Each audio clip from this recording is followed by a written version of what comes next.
Okay. Hey. Thank you once again coming back for me.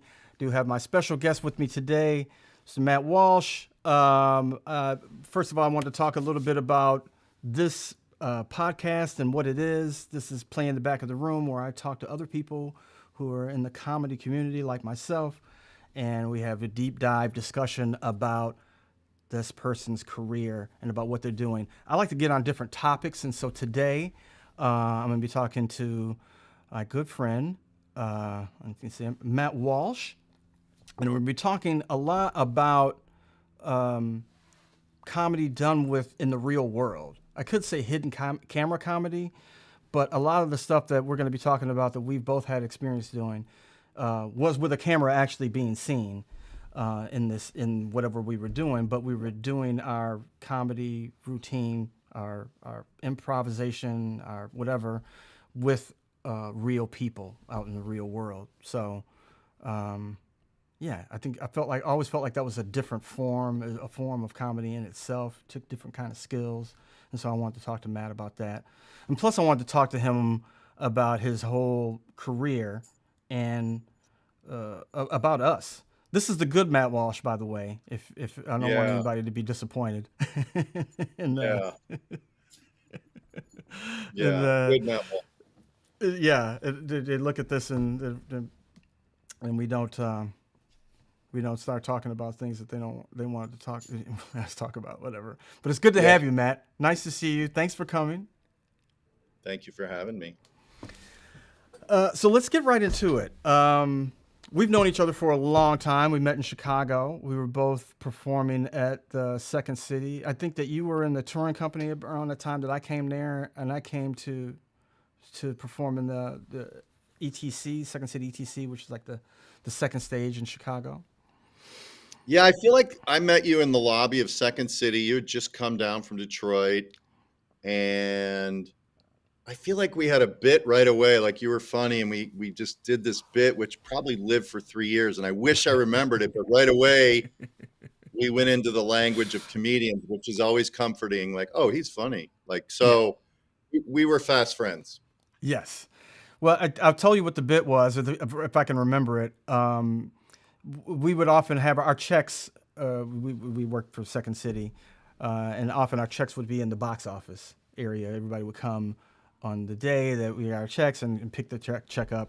Weren't making a lot of money. None of us were at that time. So I think that was kind of like a ritual of like not waiting for your check to get sent in the mail, but actually going to go pick it up.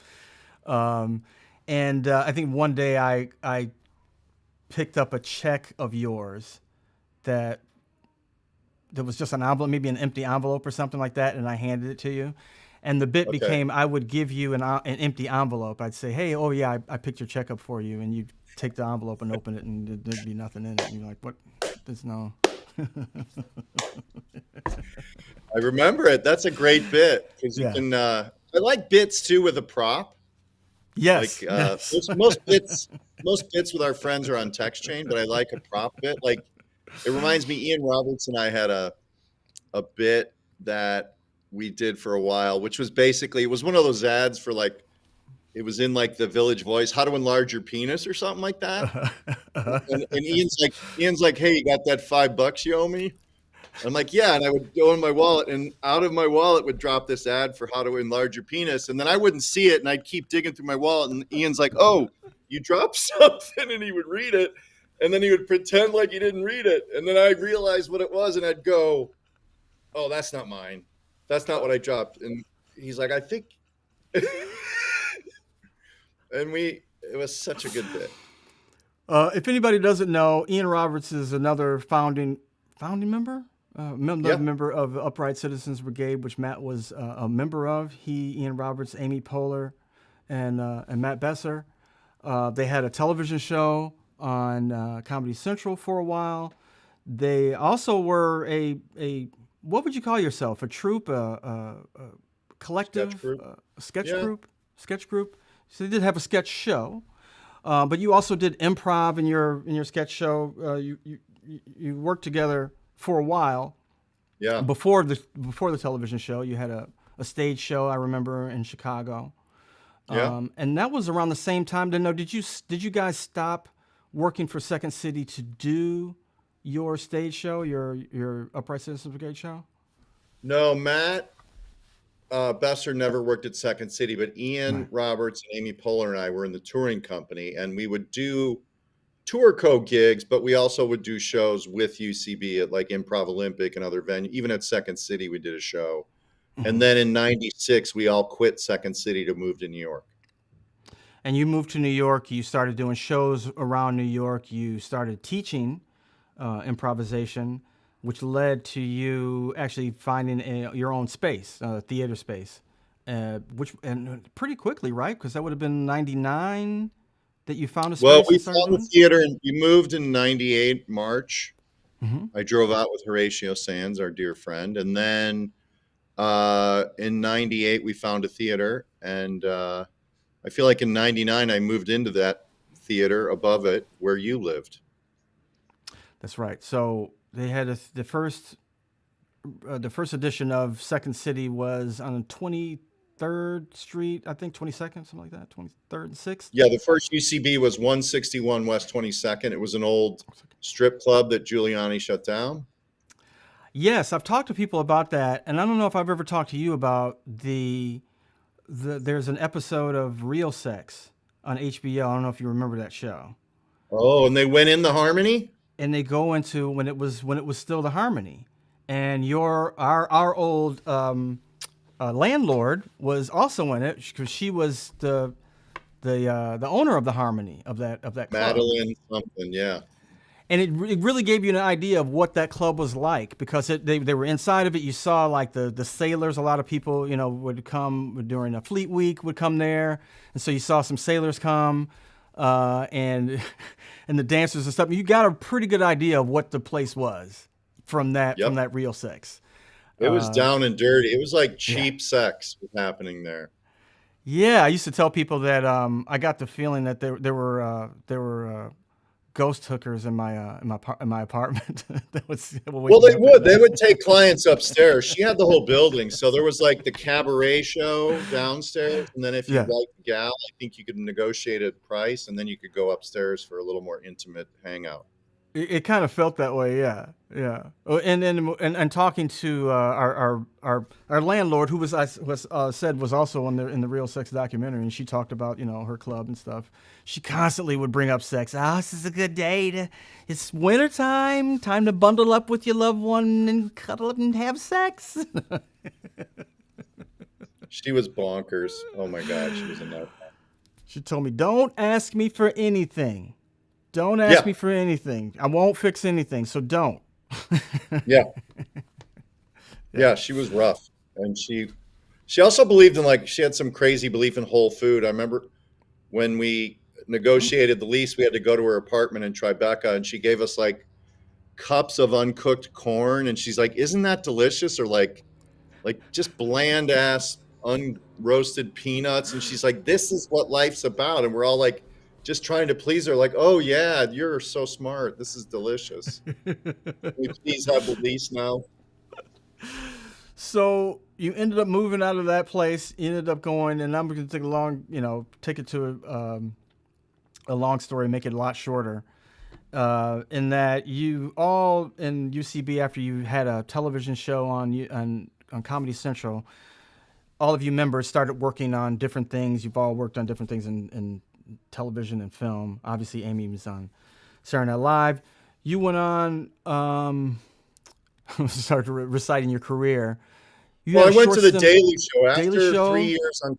Yeah, after 3 years on Comedy Central, I got a couple, audition gigs to do segments for the Daily Show, 2 or 3, and then from those they hired me for a contract. So I worked at the Daily Show, and that was the first time I was sort of paid. Well, that's not the first time, but I learned from the Daily Show, you're playing a news character, but it was like interacting with real people. It was sort of prank-ish, and that was like a real training ground for me.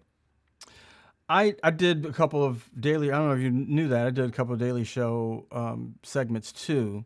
At the time, I was in LA, and they had an idea that they could do just a couple of segments with some people that lived out in LA because it was hard for them to get people all the way from New York if they wanted to do some segments. So they could just send a producer out every once in a while and do them from LA. And so I did one segment. I actually had to come out east, but in the same way. And I'm not sure if I had worked with Michael Moore before then. Yeah, I had. So I had a little bit of an idea of what that kind of thing was like, but Michael Moore was obviously more aggressive, than the Yeah. Daily Show. But I don't even know if people remember the first rendition of the Daily Show because that was a big chunk of the show. It wasn't just reciting the news, but the interviews that we would do with people. And Yeah. I guess a lot of the trick or the hook of those interviews were the way that they were edited. I don't Yep. know if you could explain like Well, a how they lot did that. it's sort of character assassination. Like you might meet for lack of a better word, a person who's out of touch with reality who believes like the minute a baby is conceived, the woman is carrying an angel in their body, let's say. Right. They have a Yes. strong, like pro-life version of reality. So you would sit down and then you would spend 20 minutes just earning their trust with questions that you were never going to use.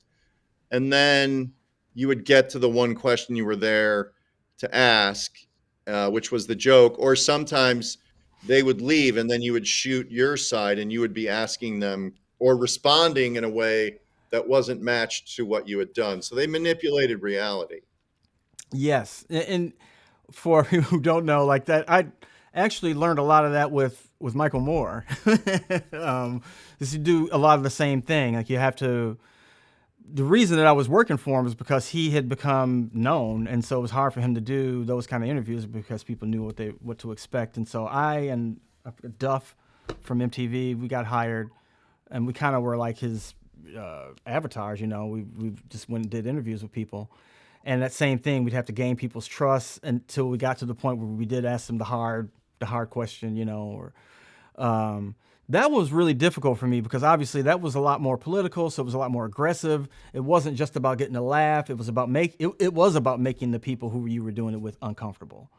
Yeah. And that made me uncomfortable. Getting the Yeah. laugh and being able to snicker later on seemed like that's when I found like the difference between those two things, of like trying to make a political point or just trying to get a laugh and be funny and make a point maybe too, but the main thing was the laugh. And I think like the Daily Show was much more like, making fun of people than it was, trying to make a political point. At least those segments were.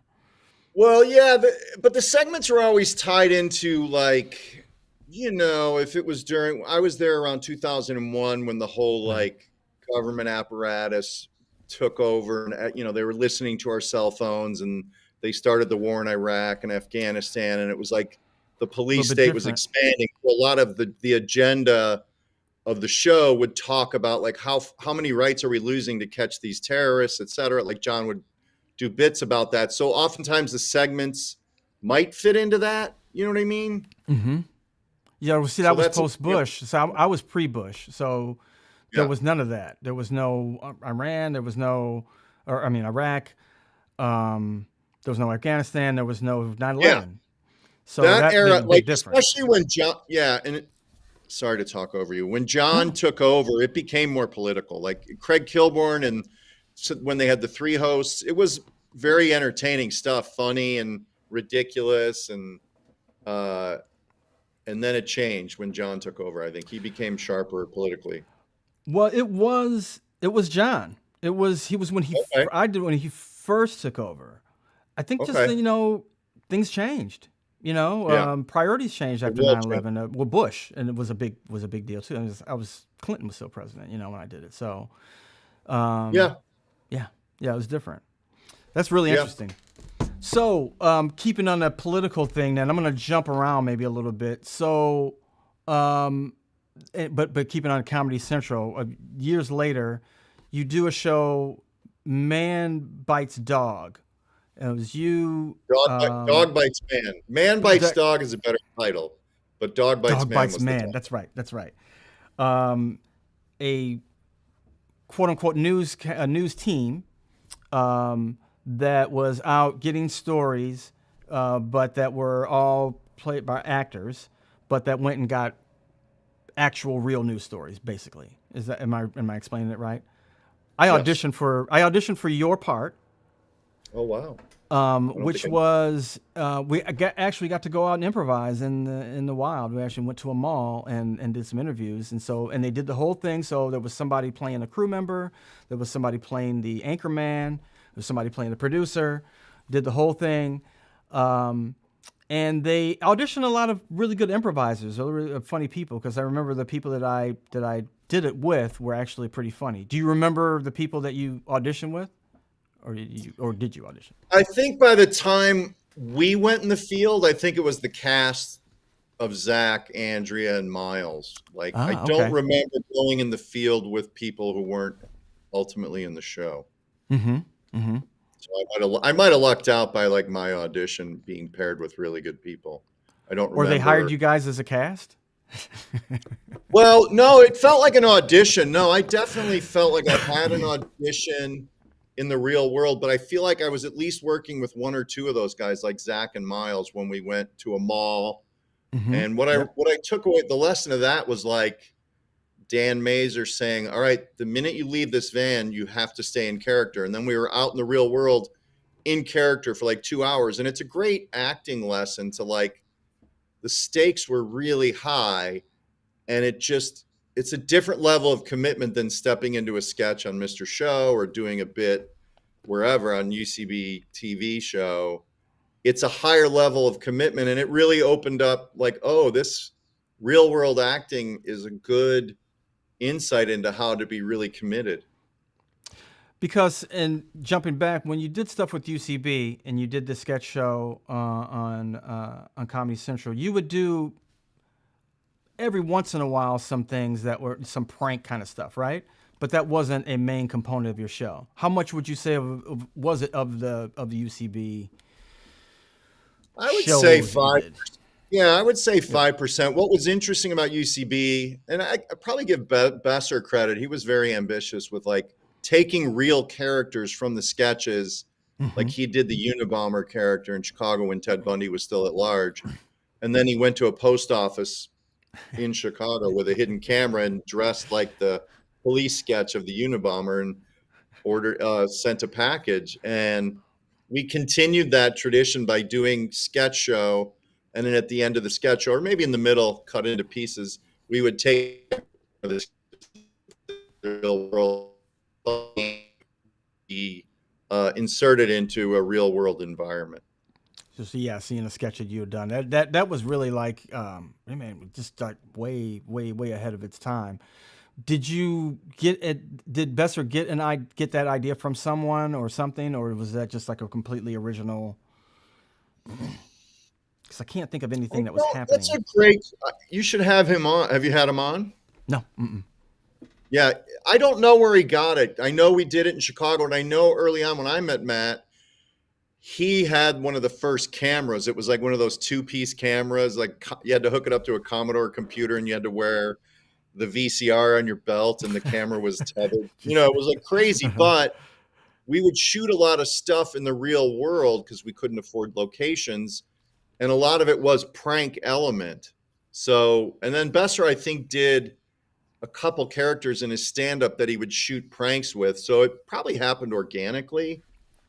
Well, and also thinking about the kind of stuff that UCB was doing, even in the early part, even with like Adam and stuff. I mean, Adam liked to do pranks anyway, like in real life. Yeah, he did. um, but that seemed like that was a part of some of the shows too, of what those guys were doing at the beginning too, right? Or that Yeah. you guys were doing. Yeah, there was a definitely subversive element, and even not necessarily pranking the audience, but pulling them into the show or taking them into the street Mm-hmm. where it was like blending the reality of stage and audience and real world. So that was always part of the UCB ethos. Yeah, we definitely thrived on that. Or I remember doing live shows at the Roxy, pretending we were like a group called Citizens for Social Justice. than asking for profound or absurd uh, improv suggestions. Like, I need a famous revolution. I need a political figure from 18th century France. I need a tuber, but not sweet potato, but any other tuber. And we would all get suggestions, but we would probably get 12 suggestions and milk that part of it. And then, okay, after your suggestions, we take you now to this grocery store. And then we would just start a scene, and Horatio was there and probably Rick Roman. And within 5 seconds, we would just fight. We would just pull out guns and fight and tumble around for way too long. And then at the end of it, we would take a bow and say, we have been citizens for social justice, as if we're society. But I it's mean, kind of pranking the audience because you're setting them up for a good improv session and then you don't right. deliver. So I wanted to talk about. I remember seeing something when you were still in touring company. I think you and Ian did a prank on a local television whatever station that had you guys on when you were promoting the show, the the Second City show. I think you guys started fighting on Yeah, that. we probably did. We were unpredictable and we were always, uh, yeah, we were very subversive. You know, we were at that age where we probably thought we were cooler than anybody we met a little bit. But yeah, that sounds about right. Well, comedians and local television. I mean, it's often a ripe thing to be able to to be able to prank. Those are people you can very Yeah, easily prank. So it's kind of that scam ethos. Like when you talk about Adam, like Horatio and I toured together, and whenever we went to like a stage in Iowa, we would see like a scissor lift. I don't know if you know those things where you raise it up so you can change a light bulb, but it's basically like an accordion crane. uh huh. And we were like, oh, okay, cool. You got the scissor lift. I'm like, what are you talking about? What, oh, they didn't tell you? We do a sketch where we need to operate a scissor lift. And the guy's like, okay. So he would give us the keys. And in the middle of the show, we would drive out on it with a scissor lift and like do really slow motion silent film comedy where Horatio was trying to change a bulb and I kept throwing him the bag and just completely hoodwinking the stage manager. Like, all right, I guess you can use it. Oh, we need that thing that we just Yeah. saw. And we would pretend like Second City told you we needed this backstage, right? um, so speaking of like going around the country, I did a show, and I think it was maybe around this, maybe same time or around another show for Comedy Central that was a prank kind of show that was based on a show that came on the BBC. It was by this guy Dom Jolly, but these were all short little bits that we would do in the real world. What was it called? Um, Is that the guy who dressed up like a squirrel in the park? he just took a squirrel. He also did his big bit was he had a big giant cell phone that would Yes. ring, and he would scream, and he would do it like in a funeral or at a bank or something. He would hello, hello. That was his Yes. thing, and we did the American version of it. Trigger Happy TV was the name of Yes. it. Those were But funny. And they were friendlier. They were kinder. it was really kind, yes. And they didn't, like, a lot of the writers wouldn't let me do a lot of that because I had a lot of mean ideas, and they would be like, nah. They kept the feeling of that show intact. They wanted it to be like the show that came on BBC, and a lot of the people in England never liked the American version. But you know what that's like. But Yeah. but we would shoot a lot of those around the country, which is I think what you did for Dog Bites Man, right? Weren't you guys around? What was that like? Because I felt like that really was something that was different. When you're shooting stuff in LA, you had to be more aware of if people thought that they were being filmed or not, because you do more stuff like that. I think I had less of I didn't care about that as much when I was shooting in Minnesota or even in Vegas. We Yeah. shot in Vegas. Where did you guys shoot, and what was that like? It was usually tied to an event. Like we went to Georgia or Mississippi for a Republican convention. And one of the bits we did was we were a news team. Everybody thought we were a news team. And we got Mike Huckabee to go into an interview. And then I would start asking him, and then I would ask him a few simple questions. And then I would go, okay, Mr. Huckabee, we have something on the show called The Big Question. You ready for the big question? He's like, yeah. I'm like, okay. And I wouldn't have it. I'm like, where's the big question? And then the rest of the time, Andrea would come in. She's like, I gave it to you. I don't have it. And then Zach Galifianakis playing the director. He's like, you have it. No.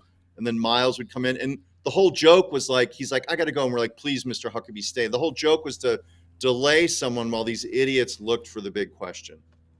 That's really funny. I guess I can't talk about it. The reason that I had this whole idea and I wanted to do this with you is because I just did a pilot of a hidden camera show, but I don't know if I can talk about it. I would imagine it didn't get picked up. I don't think I'm gonna do it. I'm not gonna do it, but a lot of the people doing it didn't. You figure out things as you're doing those kind of shows. This wasn't hidden camera either. This was a camera. It was a fake show. Kind of like what I did with Matt Besser. I don't know. You did some crossballs. You did a spot on crossballs, I think. I'm sure I did that. Yeah. But that was a show but a fake show where you'd have real guests, real people would come on thinking it's a real show, but it's fake. And I did another show that was kind of like that, where real people came on to a show thinking it was real, but it was fake. And the producers and a lot of people that worked with, it was their first time doing a show like that. And so they, figured a lot of things out as they went on, including that a lot of the people that were working on it, myself, were like recognizable. Yeah. Even though people didn't recognize us for who we were, they still were like, well, yeah, you just had your face just looks like familiar, and and you were kind of weird, so it didn't really work. But Dog Bites Man, were there any moments that you felt like that you got, or I guess in anything that you've worked on that was kind of like this, where you're working with real people that you got, that the cover was blown? By the way, how's this interview going? Am I doing a good job? I think so. I don't know. I mean, right, people, yeah. Nobody's saying anything, so you must be wrapped in attention. Okay, good. No, I just want to know how I compare to your previous guests. I want to give you everything I got. Yeah, Dog Bites Man, we went to spring break in Florida and pretended to be like an MTV style news team. And I was dressing in hip clothes, thinking I was cool and stuff like that. We went to Oregon, Colorado, always around some event. I can't remember what the event was in Colorado. I think in Colorado, they were voting on either legalization of marijuana or maybe gay marriage. So it was always tied to the location, which was smart. But the favorite, we all kind of hated pranking people because at its worst, you're just picking on a nice person. Yep. And that's not good. We went to Tennessee and I interviewed the Grand Dragon of the Ku Klux Klan. That's a good target. That was dangerous. Those people had guns. They didn't know we were making fun of them. They thought we were going to give them good press and be on their side. So if you pick the right target, it's really good. But if you're just picking on a nice person, it's not worth it. And you feel like a jerk. So by the end of the Dog Bites Man seasons, we all kind of were tired of being mean to people. And the last show we did was a fake show, kind of like what you just did. And I was the host. I'm terrible at it. And the crew, Zach would always come in and we would just end up doing bits that we had written in front of the guest. And that was the perfect version because we were the idiots and they were just allowed to be themselves. And there was no character assassination. There was no we're better than you vibe. And that was what we hoped the show would evolve to, but we never got a second season. But well, that's kind of the rough version of Dog Bites Man. But the prank element, when you're in the real world, it teaches you to cling to that character. And the beauty of having other people, being alone is hard, but if you have other actors committing to the reality, you can always turn to them and just go inside the reality, and it helps protect you. Or Yeah. when people recognize Zach or occasionally me or even Andrea from a previous show, the other producers would go, yeah, he gets that all the time. There was sort of a grifter mentality. Like even the camera guys were in on it and they would cover you. So it felt safer with a group than just being an individual. Yes, definitely. I felt that too on things that I've worked on, and in that case, you know, I was one that had worked on other stuff. I was able to tell people like, don't worry about people seeing your face. You know, go along. If they're going to recognize you, then you can't be hiding your face. You can't. That just makes it weird. Just make it yourself. You know, and if you're the more confident you are in who you are, even if you're being a character and they do recognize you, they'll question it. They'll question whether you're that person. I've done it before too. And with people, Yeah. I've been like seen people. I was walking down the street in my neighborhood in Los Feliz, and I was going to the bank, and a homeless person came up right up in my face, and was like, "You have any money?" And he looked a lot like an actor that I'd recognized, but I was just like, "Nah, I can't. It's a homeless guy." And it was from Kids in the Hall. Kevin McDonald. No, it was a gay. Scott Thompson. Scott. It was Scott Thompson, who I know. And I questioned whether that was Scott Thompson, and I questioned it to the point where I walked away. I didn't see. I was just like, wait, I don't see anybody shooting anything. I was just like, well, why would Scott Thompson do that? Like, why would he? He wouldn't even say like, hey, Jerry.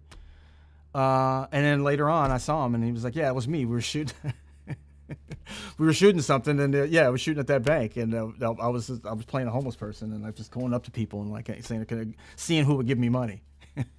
Wow. And I went up to you, but I questioned whether that was him. I was just like, nah, that couldn't be him. Maybe it was him, but he came he was right that close, you know. Ultimately, people go, yeah, it's probably not him. Why would he be here? Right. Yeah, so you can, you know, get away with more with that. I auditioned for the Jury Duty show. I don't know if you ever saw that show on Amazon. I haven't seen it yet, but I hear it's great. So that was another show that was like a fake show. People knew they were being, well, I guess that one they didn't. I don't know if they knew they were being recorded because they were in a jury. But the audition process was just going into a room with half actors who were playing a character and half real people, and we went into a group session. What do you call it? Focus group. A focus group, a fake focus group. So we went into a place where an actual PR company where they do focus groups. I had to show up there for the audition. The casting director told us all the instructions, told all the actors instructions, and then after that, you were on your own. When you walked in the door, you're on your own. And they gave us an envelope. I didn't know what character I was playing until I walked in the door. So I was automatically trying to pick out who was an actor and who was a real person. And I was wrong with a couple of people. Wow. And mostly with people that were so crazy and outlandish. I was like, oh, they're an actor. There's nobody could be that real person. And it was actually a real person. Really? But yeah, we did this focus group. That was a lot. It was a lot of fun. Doing that. But I like stuff like that because it has texture and there's sort of a built-in game. Like you have to perform or give opinion on something. So there's a built-in reason for dialogue and opinion. And also there's going to be interaction that's built in, and you can hide inside the function of that gathering.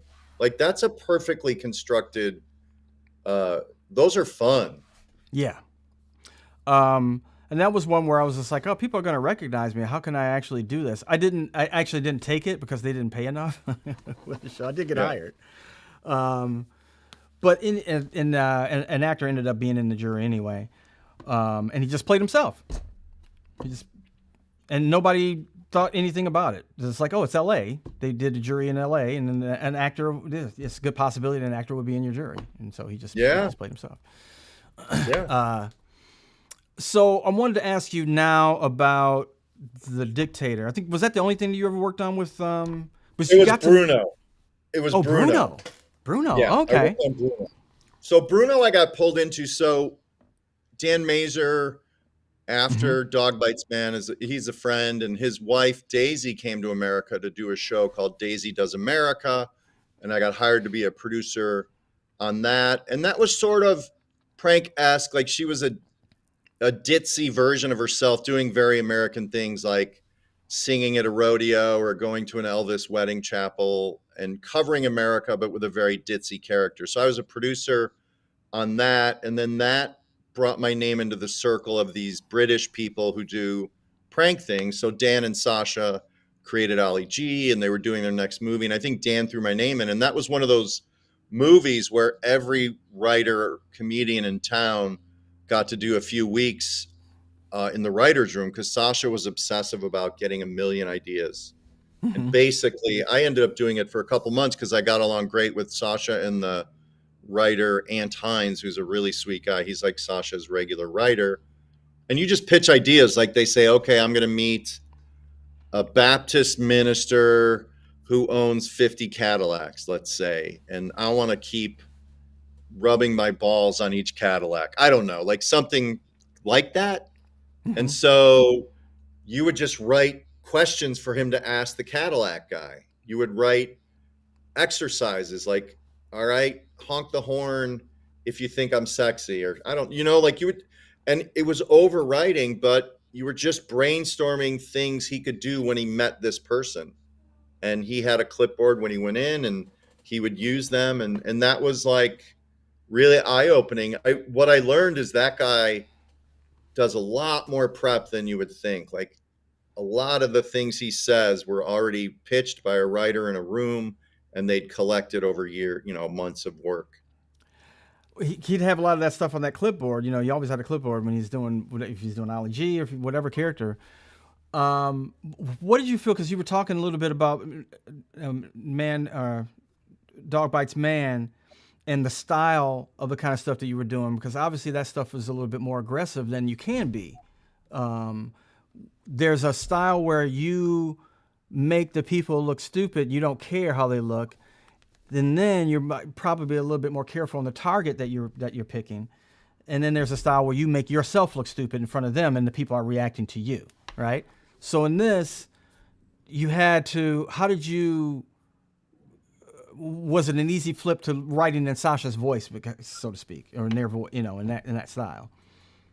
Yeah, I think one, you're a writer. You just write what you think is funny, and then when you get a character like Bruno had a history. He was like a flamboyant gay man from Austria or something, maybe I forget where he was from, Mm-hmm. and he had views on things, and so you would try to write to his character traits. You would pitch ideas that would bring out his character traits, and then knowing Sasha was fearless, it just kind of opened it up. Like, I don't know, why don't you get naked? I don't know, like set yourself on fire, or why don't you like shoot yourself out of a cannon and the cannon doesn't work? Like he would do. I mean, that's his strongest trait. Is he is truly one of the most fearless performers you'll ever meet. That's the other thing I was going to ask about, the danger aspect, because it seems like with a lot of his things, and that's what people liked about it. What the appeal a lot of it was the danger that he seemed like he was getting himself into, talking to somebody that's in the Ku Klux Klan, being right there, having them right there with you, yeah, it seemed like that was a big part of doing that, and that was why it was interesting to see this character interacting with the real world, as opposed to like just being silly. It's like, when is this person gonna stop putting up with this? In a real way too, not just being annoying. Yeah, you want to keep them engaged so you can't like blow it all out right when you land. So you want to find things that are almost believable in the characters. And to that extent, the producers who are never on camera, they do a lot of grooming of Hmm. the mark. They're essentially a mark. They have production calls and they say we'll be there at noon. We can shoot in. Can we shoot by the Cadillacs? They're talking to these people all the time, but they're also reminding them that like, oh, this character Bruno's he's really crazy and he might say some things that are outrageous. Just go. They're basically Yes, saying I set it up. don't run away and be surprised. Like he's crazy, so just roll with it. And so you're sort of being groomed and set up by these producers. Yep. Yeah. That's a Uh, big part of it. Yeah. Well, I mean, yeah, reality show do the same thing, which makes me realize that I realized that when I worked on a show that was kind of like half reality, and I'm like, oh, they're setting it up the same way that we would set up, when we prank people. yeah. No, the producers are a big part of it, and they are definitely like they're assassins. Like they tell lies and they like are duplicitous, and it's Yes. yeah, it's tricky. You have to be. Yeah. Yeah. Yeah, Um, So, getting out of this and just more about your career and about stuff you've done. Obviously, you were on Veep finally. for for a long number of years. I'm like one. So, what was it like being on a show like that became a staple? How long? How many seasons? Seven, six, Seven, seven. 7. And you were on every season. You were on from the beginning. Um, Did you think that it would last that long when you first started doing it?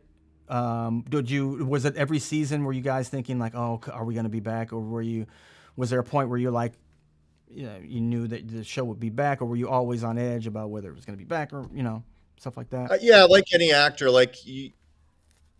I was infatuated with Armando Iannucci, his stuff like In the Loop or Steve Coogan, Alan Partridge. I was in love with it, and I was honored to audition. And once I got the role, the first season, everyone's figuring it out, and first seasons are never perfect. Like you have to give shows time to develop and understand the character voices and the rhythm of everything. And so I think first season was the shakiest, and Mm-hmm. we didn't know if we were coming back. And Julia was the leader. She's like, I think we're going to come back. And HBO, to their credit, I think they invested in a way that they loved Armando and they loved Julia, and they wanted to be in this space of political comedy, and they allowed shows to develop. They back in the Mm-hmm. day where they weren't like ratings worried or whatever. They had a long leash, seemingly, relationship with these people they selected, and so we benefited from that. And then after like season 2, I think maybe Julia felt like, okay, there's momentum and attention. And then third season, I think again Julia probably got an Emmy, and maybe Tony got an Emmy. So then you feel like, okay, there's attention, and then you feel like if Julia and Armando want to come back, there's another season. Right. So that's like after the third. I auditioned for Tony Hale's part. Uh, Oh man, this is really about you. I, well, it This just is the goes how thing for small of a you. world this is, and how funny things like the people that are funny. We know. I think or it used to be, or there was, or maybe there is. You know, we know about each other. We hear about each other. So it's kind of a small world of comedic actors, and it would make sense that I would audition for a couple of things that we talked about because Yeah, they were you were in funny the things. mix. Like you were in Yeah, the mix. You were a peer. Like we were in the same generation of talent, and yeah. equally talented in various ways, let's say. So yeah, it made sense that you would be in the room to audition. But I was going to ask you, like right now, because I have two questions, but I'll ask the first one. Right now, like what would be your dream gig? Like truthfully, like regardless of money, let's say it's Hmm. enough money to help, live your lifestyle. But like what, without thinking of that, like what would be your dream gig to get a season of? Well, I mean, there's a few scripts that I got down here that would be my dream to do. Yeah. To Um, write, direct, be in what? I would love to see it done and be all three. Maybe less directing now. That's hard. It's hard to direct things that you want to be in. I found it harder and harder as I go along. Now I just respect it too much to be able to try to do both. Every time I've tried, I found it really, really difficult. To the point So now if where I'm like, you, do one or the other. I'm going to paint you in a corner. So if you got the money, are they movies or TV? TV. So if you got the money or got the network or the platform to green light it, and they said, okay, Jerry, you're going to direct it, who would be the guy to play the Jerry part in your mind? Oh, well, there isn't really a Jerry part. There's a, Oh, there or you isn't. know, there's a lead, but it's not. It wouldn't be me. Yeah, no, Okay. I never wanted to play the lead in it. I don't Okay. know. I don't know. It's young people. So It's so people you that are don't my write. age. So you're. It's not really a vehicle for you. No. So your There's dream a is part to in it like. for me. There's a part in it for me that would be Yeah. great that I could come in and Yeah. do whenever I want, and not have to like have any responsibility for to carry the show. Yeah, but no, So you it's not. is it fair to say your dream would be to be a showrunner? Yeah, yeah. Right now, yeah, I would. I mean, I'd like the experience. I don't know if I'd like to like do that for the rest of my life. You know, like I don't want But right to now, necessarily change careers. Yeah, but I'd like yeah. to see at least with this project. Yeah, I'd like to see it. No, it's interesting because you have.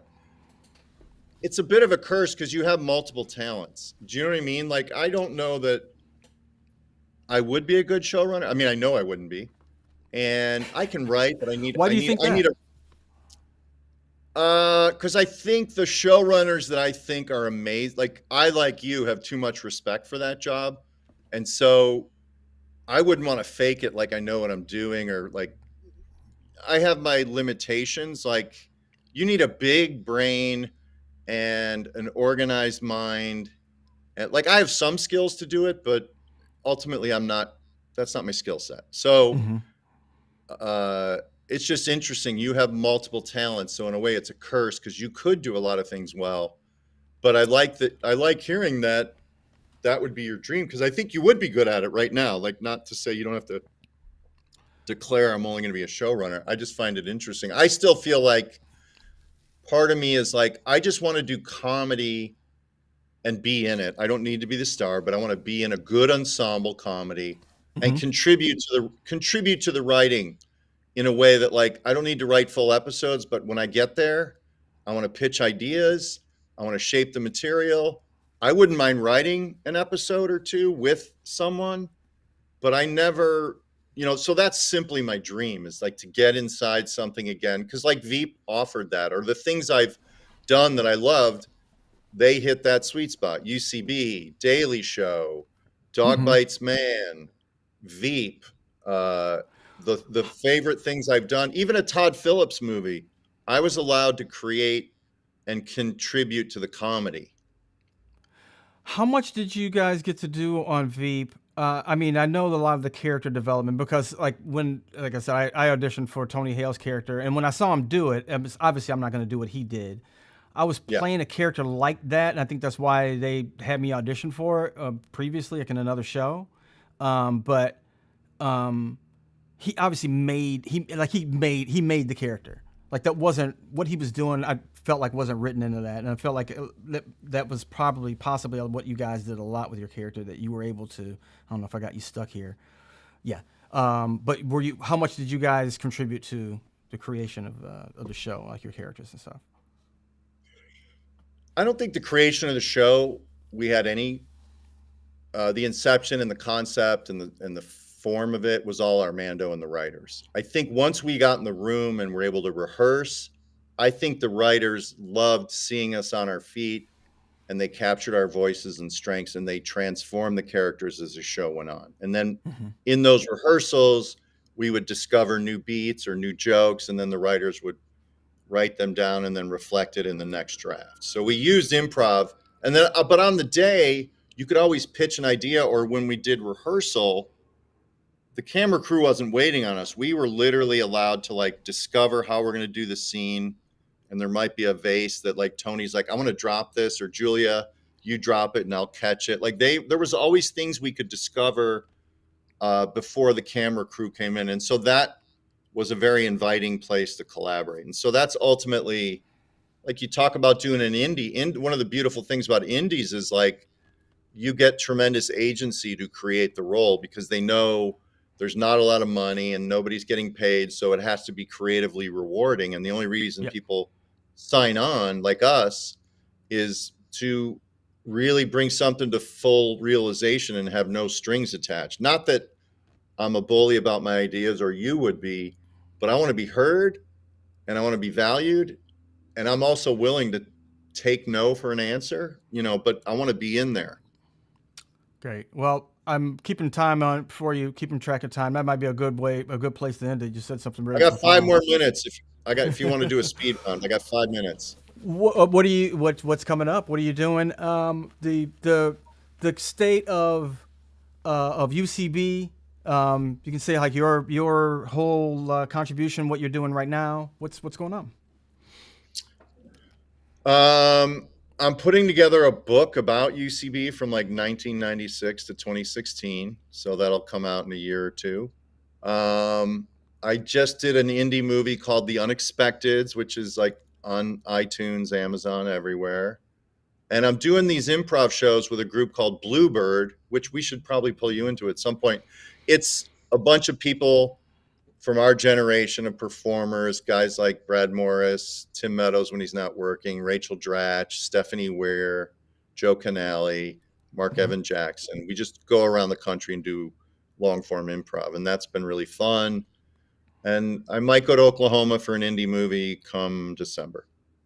So Bluebird, I've seen some of that stuff on social media. It looks really good, and you got some really heavyweight actors. If people have heard the names, um, yeah, they can go see you in whatever city that you go. How far ahead are you guys booked in places? We have stuff booked for next August, so Wow. we do shows every 2 months. You know, we'll get on a plane and go somewhere, and it's been fun. And it's nice to, in this. I noticed no one's live, by the way. But is that bad? Do we walk them? No, people go and come back, but no. Most people will watch after this is up for whatever reasons. I don't Um, know. but what's nice is in a time where there's so much chaos and so much political separation, it's to go into a small town, engage with people, hear what's on their mind, and then explore comedy of the things they've shared. And it's kind of like church, man. It's just really everyone's in it. Nobody's there to judge, and What we're all towns have you sharing a been to? moment. I'm sorry to cut you We off. did like What? Red Wing, Minnesota, Oh wow, I've been up Omaha. there. Yeah, it's beautiful. Yeah. Uh, Nebraska, somewhere Duluth, Atlanta. We Mm-hmm. pop out to some like smaller parts of the country and some bigger. And it's Mm-hmm. always nice to just engage with people outside of Los Angeles and see what's going on and then give them a good show. Yeah, I was gonna say that. When I was doing that show and we were talking about traveling around with um, Dog Bites Man, and I was doing another show for Comedy Central. I think I learned the most about like interacting with people because there were real people that I was interacting with. There's nobody was trying to get on a television show. That I was talking to. People were just like being real. I found that a lot of fun, and it gave me a lot to draw from to be able to act with. It's just like, oh, this is real. These are real people. It's like Yeah. a real character. You look, I mean, travel is such an education. It really, I mean, I wish that for my kids. I always try to Yeah. take them. If I have a remote shoot somewhere that's interesting, I'll bring the family out. It's just such an education. And it just reminds you, like, especially in times like this, there's a lot of nice people in the world. Like, they might not have the same views that you, but if you're like breaking bread with them and having a talk, like, we have a lot more in common than we have, than you think. You know what I mean? And I think it's reaffirming in a time of, it feels crazy right now. And there's a lot, and technology makes things crazier and makes us more distant from one another. It's just nice to be in physical proximity and in connection with interesting weirdos too. Like, I don't need them to be normal. Mm-hmm. So Yeah. that's really nice. And that's encouraging. And yeah. Well, I think that's about it. Unless you want me to tell, I have something coming up. If you want to take part in it, the Saudi Arabian Improv Festival. I don't know if you're interested in. What's the number? What am I getting paid? It's the first How question, much would right? you go to how much would you go to Saudi Arabia for? A million. A million? Yeah, You I'd would go for a take you million. and you would take the flack of people like, he's a jerk, I hate you. I would. Yep. Yeah, I'd It's take it. tricky Yeah. because yeah, this is a big conversation, but I understand that, and I also, yeah, it's a big Yeah. one. 100,000. doesn't seem like it's worth it. $1 million I can do something with, and for the number of years that I think that it would leave even a bad taste in my own mouth, you know, I still like that would be enough to do some stuff with. It might be enough for me to be able to speak my mind later on if I wanted to. You know? Yeah. Okay. Well, thanks a lot, man. All This right. was great. Have a good day. Yeah, Have a good I'll do it Halloween. again. I will Yeah, have you happy on, Halloween. and you're welcome to come on with me and Horatio, and sometimes Delaney. yeah, Dorf has been doing it with us a lot lately. So And it's usually Thursday, Friday. yeah, Thursday or Friday. He's been doing it Friday lately because I've been shooting a lot on Thursdays. But so like next week I'll do it on Friday. But, yeah. All right, I'll let you know. I'll give you a little heads up when we do it. Okay. All right. Thanks, Jerry. This was fun. Have a good Halloween, man. Take care. Happy Halloween. Peace. Thank you. I'm gonna talk to these people a little bit while you're gone. I'll get you out of here though.